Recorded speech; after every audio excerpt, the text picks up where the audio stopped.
Welcome into the 617 brought to you by the Crowworthy Network, the voice of the Boston fans by the fans, here on all your podcast platforms and on YouTube as well. If you're not subscribed yet, be sure to hit that subscribe button down below and subscribe to the podcast wherever you find it. I'm your host for today, Craig D'Alessandro.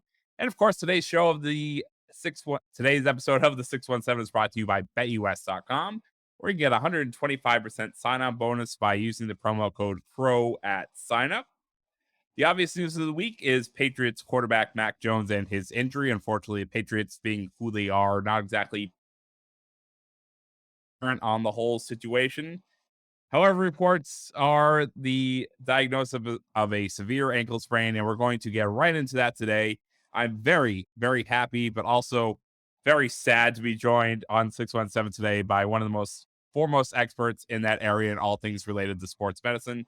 She is a sports medicine physician at Leahy Hospital and Medical Center in Burlington, Massachusetts. In addition, she provides sports injury analysis for the Boston Sports Journal, Craig Bedard. She is an injury commentator for NBC Sports Boston and the 33rd team as well. And her own website, docflynn.com, the brand new one. Gorgeous website, by the way.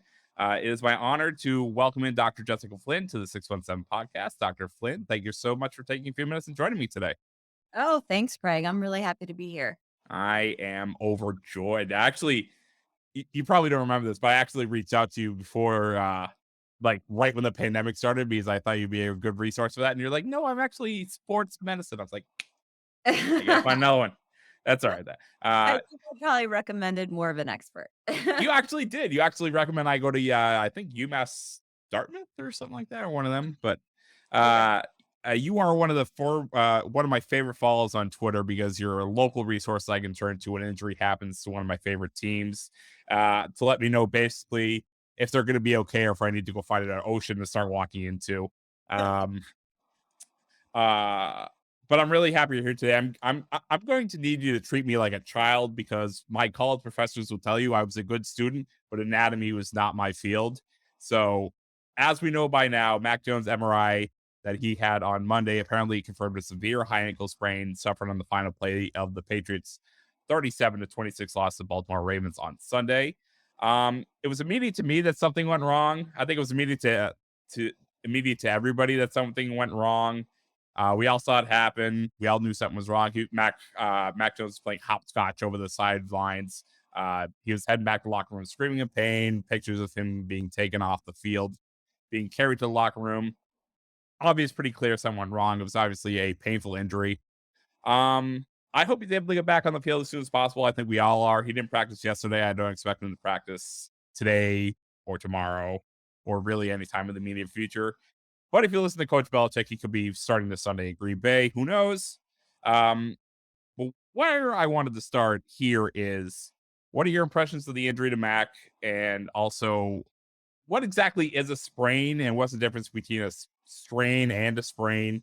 And how do you determine whether it's a high ankle sprain, low ankle sprain, mid ankle sprain, 3/4 ankle sprain, etc.? The types of tests that are done into that Mac went when it first happened. Mac went to go get an X-ray that came back negative, which is great. It's actually his second X-ray in 3 weeks, which is fantastic.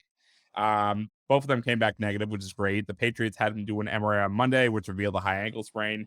So, can you explain to me and our listeners your overall read in the Mac Jones situation when it happened on Sunday?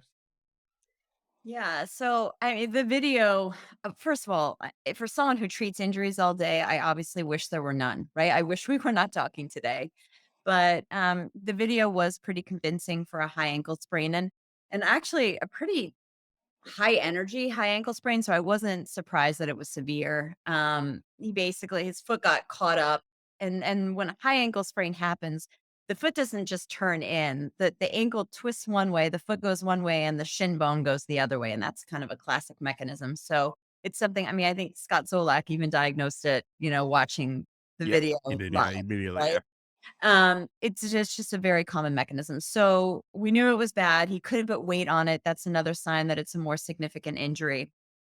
And the first thing you want to do in that case is always to get an X-ray, because when you have a bad high ankle sprain, you can get a fracture of one of the bones because The joint is a very tight joint, so as it twists, one of the bones can snap to make room, and that's when you start to see dislocations, we've seen unfortunately out in San Francisco. So I think that made sense right away. Then there are also other x-rays you can get, special x-rays for high ankle sprains that look at how stable the joint is. And we're going to talk a lot about that because that's why high ankle sprains are so bad. So they're called stress x-rays, and it's where you move the foot and see if the joint opens up and is unstable. So those were done the night of the injury. Then the MRI, maybe it happened that night, maybe it happened the next morning. That's really done to look at all the ligaments. And ligaments are little rubber bands that hold the bones together. To look at those ligaments and to see how many were torn and how badly they were torn. Now, a sprain is a stretch of a ligament. Okay. And a sprain almost always means that there's some tearing of the ligament. It's just how badly it was torn. The lowest grade ones, the ligaments just stretch. And if you look under a microscope, you see little tears where the fibers are pulling apart. But, a higher grade one is that the ligament is completely torn in half. Okay. And a high ankle sprain is different than a low ankle sprain in that it's the higher part of the ankle, it's the part between the 2 shin bones. And when you're putting weight on your foot bone, so it's called the talus, the foot that's sitting in the ankle is constantly trying to drive those 2 bones apart. So that's why it's so hard to put weight on these when they're bad injuries. So, yes, high ankle sprains are just worse injuries in general, take longer to heal, especially on a football field. And the difference, I'm trying to answer the questions you all threw out. I know, I'm sorry. Well, no, there was one more question, a sprain versus a strain. So a strain is an injury to a muscle, okay? Like your calf muscle or your quads or your hamstrings. When that gets pulled and those fibers get pulled apart a little bit, that's called a strain. So you get a muscle strain, an injury to a ligament, which is the little rubber band that attaches 2 bones to each other, is called a sprain. So that's the subtle difference. I appreciate that. Thank you so much. Explain. I because I'll be honest, I didn't know. So it's good to have clarity on that. Obviously, the question coming off of that would be for everyone in New England was going to be when are we going to see Mac Jones on the field again? Obviously, we don't know the answer to that exactly. We've heard anywhere from about 4 to 8 weeks, maybe more, maybe less. Does the fact that Mac Jones plays quarterback and is as mobile as, say, someone who you've brought up a lot this week and Saquon Barkley who went down with a similar injury, does that change his recovery time at all? Absolutely. I mean, I think the most important thing that's going to affect his return to play is how severe the injury is. So, how many of those ligaments are affected? How unstable is the joint, right? Because there can be just such a wide range of return to play. It could be 2 weeks. We saw Martellus Bennett, I think, come back like within a week, or it could be 8 weeks and need surgery. So it's a very, very big, wide recovery window. And then you're exactly right. Like the size of the athlete, how much force they're putting on the ankle. Like Derrick Henry puts a lot of force on his ankle. So if he had this injury, his recovery would be a little bit longer, most likely. Mac Jones doesn't need to move the ball down the field or doesn't move the ball down the field really with his feet, right? So he's going to be a little bit different. Does the fact that it's his left ankle, I think it was his left ankle, and the fact that it's his drive foot or his pivot foot, and he has to put so much pressure on that to throw the ball down the field, does that change things at all? I think it's a great question, and actually was talking to Mark Sanchez last night about this, and he was saying that if he had an injury to his lead leg, then he would tend to sail the ball, right? Because he couldn't get that full follow through forward to bring the ball back down. Whereas if it's an injury to the back foot, to the hind foot, then you're going to see more like short passes because you can't make that like solid plant to get the power. To get the ball further. So I thought that was really interesting. It obviously makes like obvious sense, but hearing it straight from the source is nice. So you said the S word in your last answer, so let's get to that right now. Obviously, you've been in New England, at least on the popular radio shows, you've been the talk of the town, all New England, because you shared an article earlier this week called about tightrope surgery that's really gained prominence over in Tuscaloosa, Alabama, with Mac Jones and his former teammates, and two of the top quarterbacks in the NFL right now, in Jalen Hurts and Tua Tagovailoa, when they both suffered ankle sprains within 6 months of each other down in Alabama. And there's evidence to suggest that people who get that kind of surgery and potentially can potentially have their recovery sped up. I understand this isn't new. It's not like it's just popped up and randomly just shown up as like Christmas surprise that just appeared out of thin air. But what are your thoughts on the surgery overall, and kind of explain to us what goes on that and what the mechanism of recovery is with that? So remember that the injury is the ligaments that hold the two shin bones together, right? So any surgery, if surgery is needed, meaning these bones are really like not being held together well anymore, and the joint is just like not stable, you need to do something to get these bones to stay close together. So the option used to only be you drive a big screw through them. Okay, and the athlete, is immobilized for a period of time, not able to put weight on that foot, eventually progressively puts weight on that foot, and then they used to always take the screw out, so that was a second surgery. The tightrope, which is a brand, but basically, this what tension wire procedure, it's got little 2 buttons on each end, and there's a wire in between, is just replacing there's a device to kind of, drill it through the bone. It's just replacing that screw. This is a little bit less of a solid obviously, if you can imagine, like, a screw between 2 bones and be a very solid reconstruction, whereas a wire, there's gonna be a little bit of movement, and so there's sort of pluses and minuses of that in the healing, which I'm not even gonna get into, but, basically, the question always is, regardless which surgery you're considering, is this surgery necessary, right? Is the ankle joint unstable? Because you don't wanna do surgery on someone that you don't have to. There is a gray area, in a professional athlete who's trying to get back to the field quicker, who maybe has a serious injury, but not quite serious enough to absolutely need the surgery. Then this becomes a discussion. And that's why it's taken a little bit of time. That's why, like the next morning, we didn't already know, oh, Mac is in the operating room and having the surgery. Because I suspect that he's in this gray area of a significant high ankle sprain. And the question is, do we do a surgery or not? And if we are we going to use, the tightrope kind of procedure? And I think there may be cases where the surgery is done when it doesn't necessarily have to be done just to try to get that athlete back out on the field quicker. And that might be the athlete's choice, right? But I think the athletes do have a choice. And you want to end up with a stable ankle as quickly and safely as possible that's going to last and continue to feel good. You don't want to rush an athlete back. They feel good for a couple of weeks and then the ankle's bothering them for months or seasons after that. And I think that's sort of that gray area that they've been in. You're listening to the 617 podcast brought to you by the Crow Relay Network. This episode is being brought to you by BetUS.com. Get a 125% sign up bonus when you use the promo code PRO at sign up. We're joined today by Dr. Jessica Flynn. You can find her on Twitter at at Doc Flynn NFL, at Doc Flynn NFL. Yep, that's it. On her website, docflynn.com. By the way, gorgeous website. Love it. Easy to navigate. Loved it. Very easy to find through anything. So I watched Mac Jones' hostage video the other day. I mean, press conference, where he spoke with the media and obviously very rehearsed and basically gave the same answer Bill Belichick will give over and over again. That they're taking it day by day and that every day is different. But reports around the same time seem to feel like there was a rift between the two parties, that Mac Jones would rather rehab the injury and the Patriots would rather him have some kind of surgery. I don't know if it's a tightrope or some other kind of it.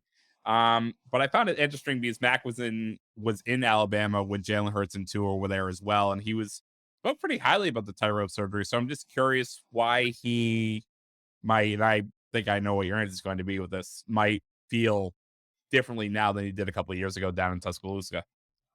Yeah, I mean, that's like a different world down there. They have a great medical staff, but every ACL comes back in 5 months. You don't see that happening in the NFL. And for a while, high ankle sprains were getting tightrope surgery. And I'm not saying at all that they were not indicated, but maybe his experience was that those quarterbacks he was there with actually didn't love, their outcome. Or I mean, he's older now. He's been in the league for over a year. Maybe he just feels differently now that it's his career on the line.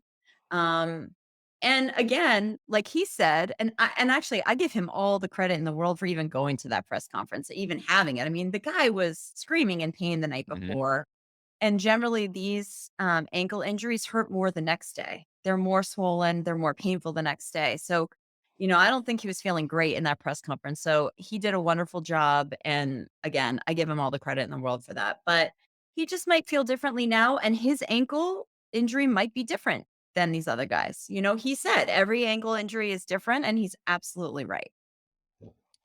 So let's fast forward now to whenever Mac Jones gets back on the field, a month, 2 months, maybe this Sunday, who knows? Can we expect him to be the same kind of player he was prior to the injury? I mean, we don't know yet, I would say. It depends. Obviously, this is a bad injury. The longer he's out, the longer I would expect for to see the normal Mac Jones. He's super tough, so I really don't doubt that as soon as he can be out there, he will be out there. But there's no question that these ankles don't return to normal right away. We talk about like ACLs, it takes a season. Well, I think there's going to be a ramping up period as far as how he's feeling. Now, he might play a whole game, obviously, when he comes back, but it's going to take him a while for that ankle to feel completely normal. One last question for you before I let you go. And I'm very thankful that you're here with us today, giving us your insight and all this.